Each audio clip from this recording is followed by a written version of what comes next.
here at home, the TSA says roughly 40 million people, you might be out there, will be traveling by air this holiday season.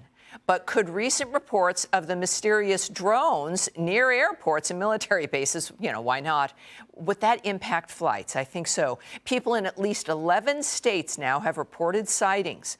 Joining us now to discuss is a Fox News contributor, drone expert, and former Army Special Operations soldier, Brett Velicovich. I hope I've done that right, Brett. Thank you. But Brett's so much easier. But, this perspective, I have to tell you, I just want your thought on this, that I think it's pretty clear. On one hand, the government, Biden's administration, is telling us this is no big deal. This is, people have drones. It's bad news. It's early Christmas presents. Clearly, this seems to be something more serious that is being, we have to presume, hidden from us because we're not getting answers. What is your approach on this? Well, Tammy, my take is our government isn't taking it serious. And my concern is they're going to wait until somebody dies before we do anything and protect Americans. That's the danger here. And, the U.S. government right now, I'm finding out over the last couple of weeks dealing with these drone incursions, is they don't have a clear government-wide policy for how to deal with detecting and mitigating drone threats. And this is a major national security threat. All the agencies seem to be pointing fingers that it's somebody else's responsibility. Mm-hmm. But I know where the bottleneck is. It's the FBI's drone department and the FAA. They're responsible for coordinating this. And unfortunately, they're not doing a good job. All right. Jason.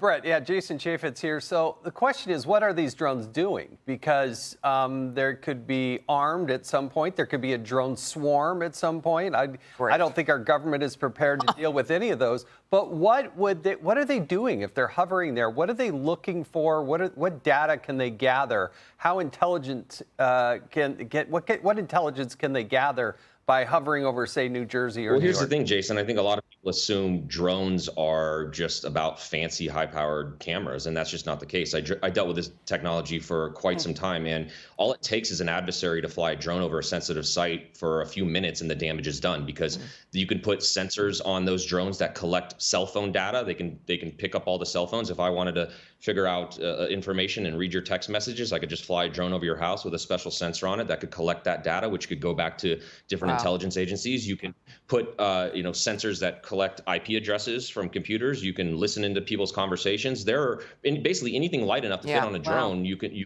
do, and that's why our adversaries are using this against us right now. There were two men just very recently in Boston. One was in court with Iranian ties. They were charged related to components ultimately reaching a drone that was used to kill 3 American soldiers in Jordan earlier this year. So drones can be deadly. They're used in wars. Is that something where you wouldn't want the American public to just get used to seeing drones over military bases and airports and sensitive sites? We need to start paying attention to it a lot more because of what's happening overseas with current wars. For instance, in the Ukraine-Russian war, almost 70-80% of the strikes that take place on the front lines are with small, handheld FPV drones that you can attach a grenade to and wreak havoc with. Wow. And this is larger than just some unauthorized drones flying around our territory. This is becoming a problem that affects potentially our economy if you're not careful. You have these airports with thousands of holiday travelers, which have to be shut down if they determine that there's a potential threat with a drone flying around. Drone activity have disrupted flights in the past. They've cost airliners millions and millions of dollars. And all it takes is one sighting of a drone over top of an airport, and that traffic has to be shut down. Especially with what we got coming up. David. Brad, hey, good to see you again. Transponders are required by the FAA for commercial drones, similarly to an airplane transmitting an ID. There's none of that being talked about here between FAA and FBI. What does that tell you?